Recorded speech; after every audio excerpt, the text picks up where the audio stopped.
Good evening, dreamers. Welcome to another week of chilling tales.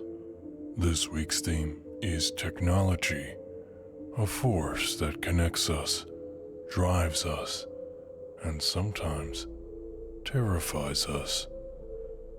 From the screens we trust to the tools we can't live without, what happens when technology turns against us? I'm calling for your stories. I need 7 user-submitted tales for an upcoming theme. Anything goes, as long as it's horror-adjacent. Drop your ideas in the comments, or send them via email. And don't forget to like, subscribe, and share your suggestions for future themes in the comments below. Now, dreamers, let's talk about deepfakes. Synthetic realities that blur the line between fact and fiction. What happens when your life isn't just stolen, but replaced by something better?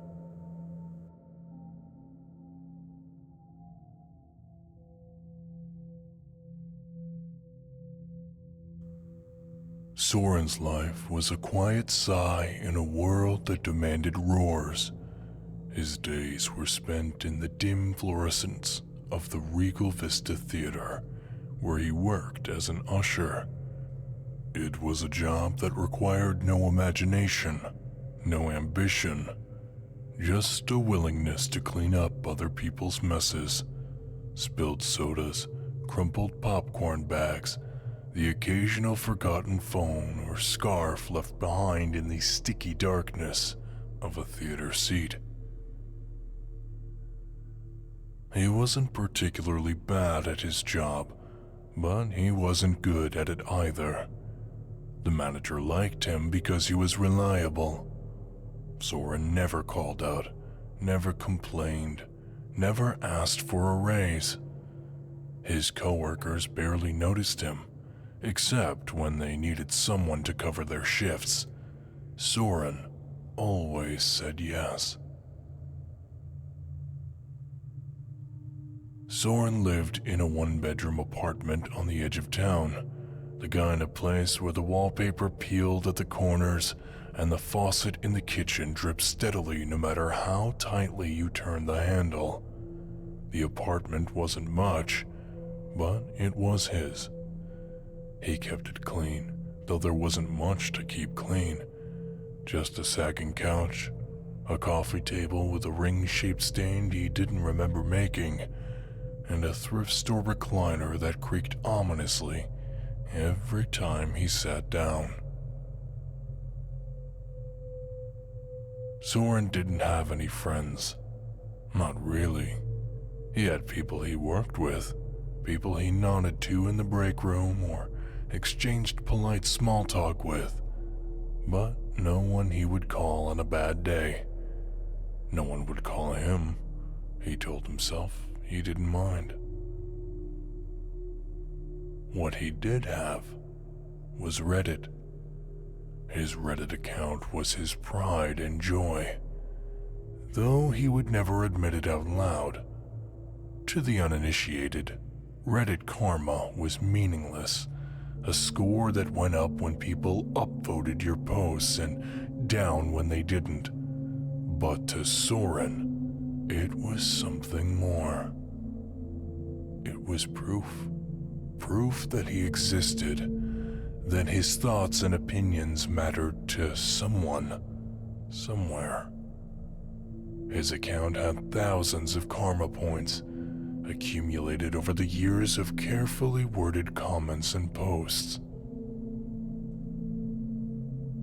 He spent most of his evenings on Reddit, scrolling through threads about movies, video games, and conspiracy theories. He wasn't a troll, not really. He liked to think of himself as a peacemaker, someone who could diffuse arguments and bring people together. But that night was something different. It started innocently enough. Soren was scrolling through r/movies, a subreddit he frequented, when he came across a post about the best sci-fi films of the last decade. He clicked on it, skimmed the list, and left a comment. Surprised Ex Machina isn't on here. It's one of the smartest sci-fi films in years. The way that it handles AI is so terrifying and believable. He didn't think much of it. It was the kind of comment he left all the time. But a few minutes later, he got a notification. Someone had replied. Ex Machina's garbage, The reply said. Only an idiot didn't see the ending coming from a mile away. Congrats on having the worst taste in movies, loser. Soren frowned. The username was Critical Massacre, and their profile picture was a cartoon alien skull with glowing red eyes. He hesitated and then replied, trying to keep it civil. Everyone's entitled to their opinion. I just thought it was a great film. No need to get hostile. The response came almost immediately. Hostile? LOL. Look at this guy trying to play nice. You probably think being polite makes you a good person, huh? Newsflash. Just makes you a doormat. People like you are why this site is an echo chamber of morons. Soren felt his chest tighten. He wanted to ignore it, but he couldn't help himself. He tapped back. I'm not trying to argue. I'm just sharing my thoughts. The next reply hit harder. Of course you're not trying to argue. You're spineless. But you've never stood up for yourself in your life. Probably some pathetic little theater rat sweeping popcorn for minimum wage. Am I close? Soren stared at the screen, his hands trembling. How did this guy know? He didn't, of course. It was just a lucky guess, but it felt like a knife twisting in his gut. Why are you doing this? He typed. The reply came seconds later. Because it's fun. Watching losers like you squirm is the highlight of my day. Chop chop, Ouija, get back to sweeping floors or whatever it is that you do, and leave the internet to people with actual opinions. Soren closed the app and threw his phone onto the coffee table. His heart was pounding, his face hot with shame and anger. He tried to distract himself by turning on the TV, but nothing held his attention. He kept glancing at his phone at the glowing screen, as if it were daring him to pick it up. After an hour, he couldn't take it anymore. He opened Reddit and went to his inbox. There were more messages from Critical Massacre. Oh, you're still here. Guess you don't have a life to get back to. Typical. You know, you should really thank me. Someone had to tell you the truth about yourself. Hey, still there? Or did I make you cry? Something inside Soren snapped. He started typing, his fingers flying across the keyboard. He told Critical Massacre everything about his dead-end job, his lonely apartment, the way he felt invisible to the world. He poured years of frustration and sadness into that message. Every word a plea for understanding, for kindness. When he was done, he hit send and waited. The reply came almost instantly. Wow, that's the saddest thing I've ever read. You're even more pathetic than I thought. Well, thanks for the laugh, loser. And then a second message. Don't worry though, I'm gonna help you sort your life out. Soren stared at the screen, his heart pounding. He didn't understand. A third message appeared. It was just a smiley face. Soren's stomach turned. He closed the app, turned off his phone, and sat in the dark. For the first time, In a long time, he felt truly, utterly alone. Soren woke up the next morning with a dull ache behind his eyes. The kind of headache that wasn't physical, but emotional. A weight pressing down on his chest. The messages from Critical Massacre haunted him, replaying in his mind like a looping nightmare. He stayed in bed longer than usual, staring at the water-stained ceiling of his apartment, trying to summon the will to get up. When he finally dragged himself out of bed, the world felt subtly wrong, like the feeling of unmatched socks. The theater was busier than usual that day, which only made things worse. Soren moved through the aisles with his broom and dustpan, mechanically scooping up trash and wiping down sticky seats. He avoided eye contact with coworkers, their cheerful chatter grating against his raw nerves. Hey, Soren, called out Dave, the assistant manager, as Soren was sweeping popcorn kernels from the carpet. What were you benching yesterday? 250? Soren froze mid-sweep. What? Dave grinned. I saw you there last night, man. You were crushing it on the weights. I didn't know you had it in you. Soren blinked, his mind scrambling for an explanation. Although he had paid for his gym membership for quite some time, he hadn't been there in years. Not since that one ill-failed attempt to turn his life around at the start of the new year, several years ago, that had lasted exactly 3 days.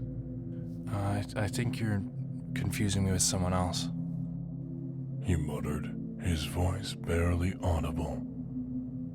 Dave gave him a puzzled look but shrugged it off. If you say so. The rest of the day passed in a haze of unease. Soren's coworkers kept treating him differently, complimenting him, joking with him, acting as if he were suddenly one of them. It felt wrong. When his shift finally ended, he went home and collapsed onto his couch. He opened Reddit, seeking the familiar comfort of anonymity. But when he tried to log in, his password didn't work. He tried again, and again. His hands shook as he clicked the forgot password link. He entered his email address and waited for the reset email to arrive. Minutes passed, then an hour. Nothing. He tried logging into his email, but the password didn't work there either. Panic bubbled in his chest. He decided to order some food to calm his nerves, but when his card didn't work for takeout, he called his bank. Soren spent the next hour on the phone with customer service trying to regain access to his account. When he finally reached a bank representative, the conversation took an even stranger turn. Yes, Mr. Devlin, we issued you a new debit card yesterday when you came in and took out the loan. The teller explained. What? No, I didn't. Soren said, his voice rising. I'm looking at the account now. You signed the paperwork in person. Is there an issue? Soren's mouth went dry. Yeah, I didn't take out a loan. That wasn't me. The teller paused. I'm sorry, sir, but we have your signature on file. If you believe there's been fraudulent activity, you'll need to come in and file a report. She hung up. His hands were trembling. His mind raced, grasping for an explanation, but nothing made sense. The next few days were a blur of escalating confusion. His siblings texted him, thanking him for helping them with homework and picking them up from a party and not telling Mom. His mother called to tell him how proud she was that he'd been accepted into a decent college. His coworkers kept mentioning things he hadn't done, places he hadn't been. And then there were the photos. They started showing up on his phone, sent by friends and families. Pictures of him at the gym, smiling as he lifted weights. Him sitting on the couch with his siblings, a textbook open in his lap. Him at a party, laughing with people he didn't recognize. In every photo, it was undeniably him. But it wasn't. Soren tried to talk to his mother about it, desperate for some kind of grounding. He called her late one night, his voice shaking as he explained what was happening. Mom, I don't know what's going on, He said. People keep saying I've done these things, but I haven't. I swear I haven't. There was a long pause on the other end of the line. When she finally spoke, her voice was soft, almost pitying. Soren, maybe you're just forgetting. You've been under a lot of stress lately. I'm not forgetting, He snapped. It's not me. It's like someone else is living my life. His mother sighed. Honey, I think you need to talk to someone. A therapist, maybe. This isn't healthy. The conversation ended with her promising to check on him, but Soren knew she wouldn't. Not really. That night, while on a deep dive Google search, he found a thread on Reddit about synthetic reality. The post described how deepfake technology had advanced to the point where it could create entire personas. People who didn't exist, but who could seamlessly integrate into the real world. The comments were filled with conspiracy theories about deepfake replacements, people whose lives had been stolen by AI-generated imposters. Most of the replies dismissed it as paranoid nonsense, but a few seemed eerily specific. One comment caught his eye. They don't just replace you, they make you obsolete. Once they're in, you're just gone. Soren's phone buzzed, jolting him out of his thoughts. It was a text from Laura, the girl at work he'd been crushing on for years. Had so much fun last night. The message read. Can't believe you finally asked me out. Attached was a photo of them sitting in the back row of the theater, her hand resting on his chest, his arm around her shoulders. Soren stared at the photo, his heart pounding. He had no memory of this. A second later, his phone rang. It was his mother. Soren, She said, her voice trembling. you need to come over. Now. The dread that had been simmering in his chest boiled over. He grabbed his jacket and ran out the door. Soren's legs burned as he sprinted through the darkened streets towards his mother's house. The city around him blurred into a smear of headlights and concrete, but he barely noticed.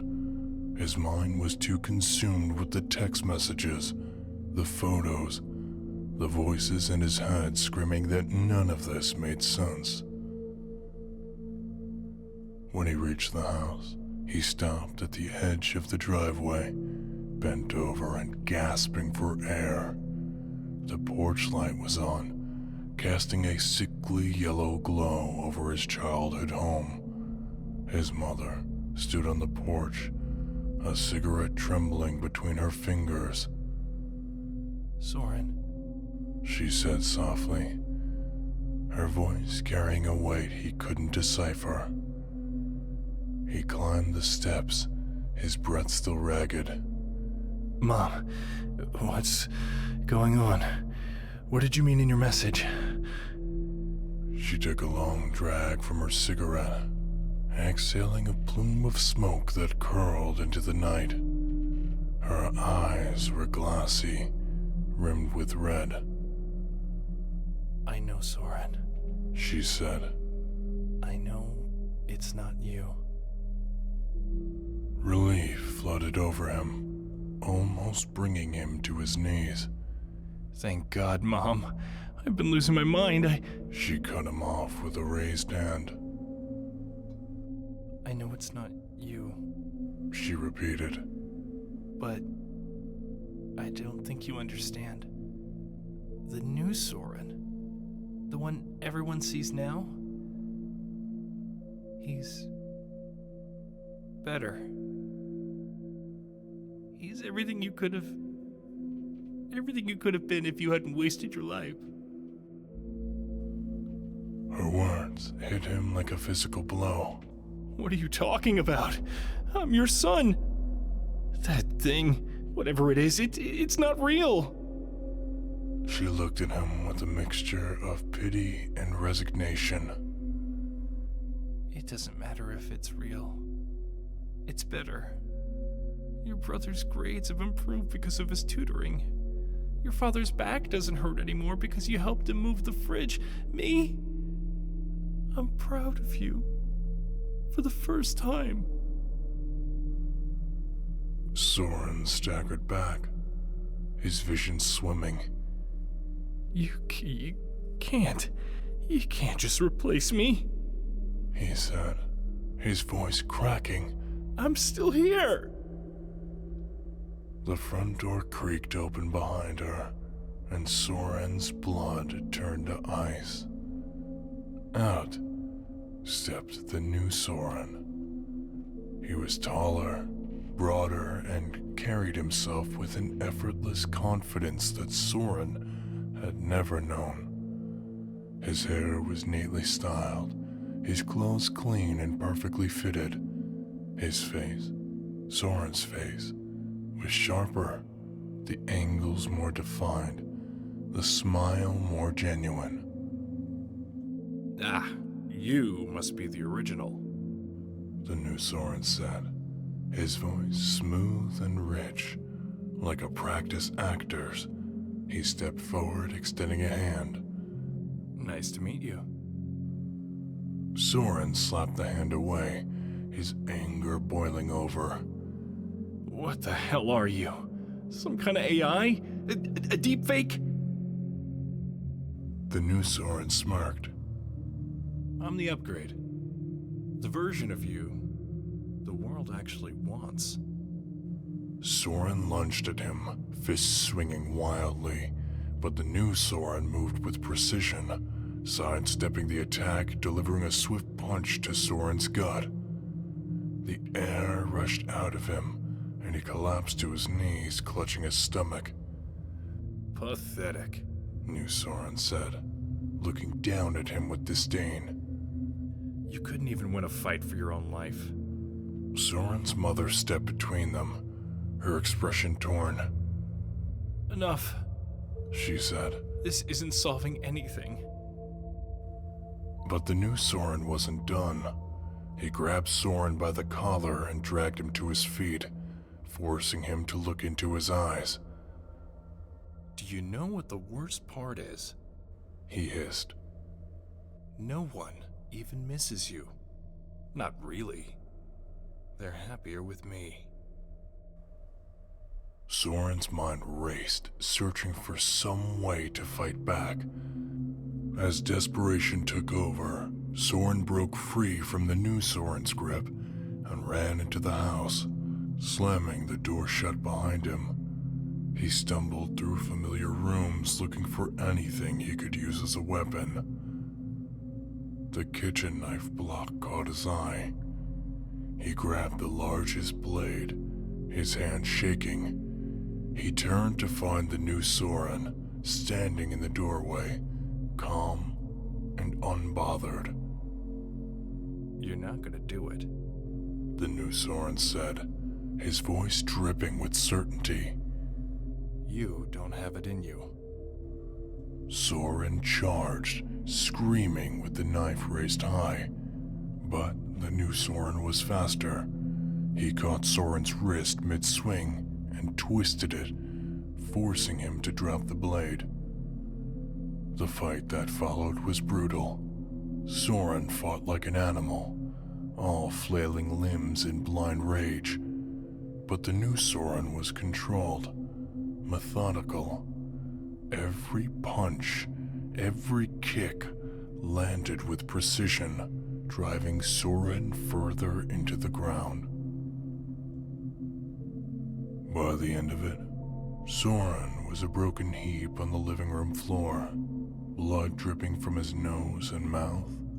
The new Soren stood over him, unscathed. This is my life now. He said. Do us a favor and disappear. Soren's mother knelt beside him, tears streaming down her face. I'm sorry, She whispered. but he's right.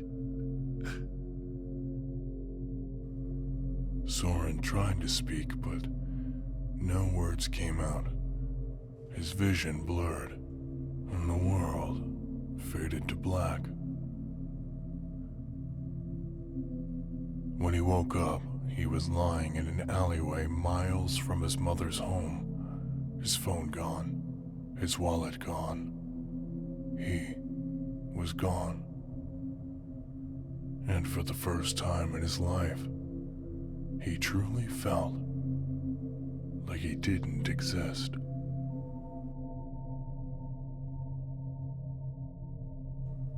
The sound of applause filled the auditorium. Soren stood on stage, beaming as the dean of the university handed him his diploma. His bachelor's degree in computer science glinted under the lights, the culmination of years of hard work. In the audience, Laura clapped enthusiastically, her smile radiant. She held their infant daughter in her arms, rocking her gently as the baby cooed. Soren caught her gaze and smiled back, his chest swelling with pride. Later that evening, they celebrated in their two-story home, a far cry from the cramped apartment he had once called his own.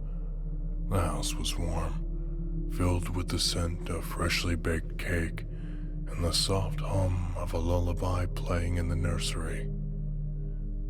Soren stood in the master bedroom, gazing at his degree he had just hung on the wall. The frame was sleek and expensive, the paper inside a testament to his transformation.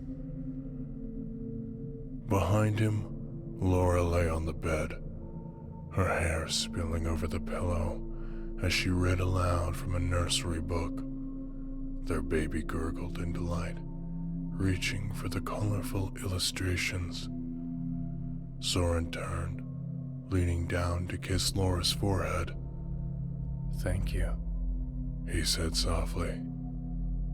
For what? She asked, her eyes crinkling with amusement. For believing in me. He replied, his voice steady. She smiled, returning her attention to the book as he left the room. In the study, Soren settled into a plush leather chair, the glow of his computer screen illuminating his face. He logged into Reddit, his account boasting a pristine reputation and an impressive amount of karma. His fingers hovered over the keyboard as he scrolled through threads. One post caught his eye. A user venting about their mundane life, their struggles, their loneliness. Soren smirked. He began typing. His words were sharp, calculated, designed to sting. Maybe if you stopped whining and actually did something with your life, people wouldn't ignore you. Pathetic. He hit send, his smirk widening as the reply notifications began to flood in. Leaning back in his chair, Soren sighed contentedly. His life was perfect. His wife, his child, his family, his career. Everything was exactly as it should be. But as his phone flickered with notification upon notification, Soren couldn't help himself but reply with a simple smile.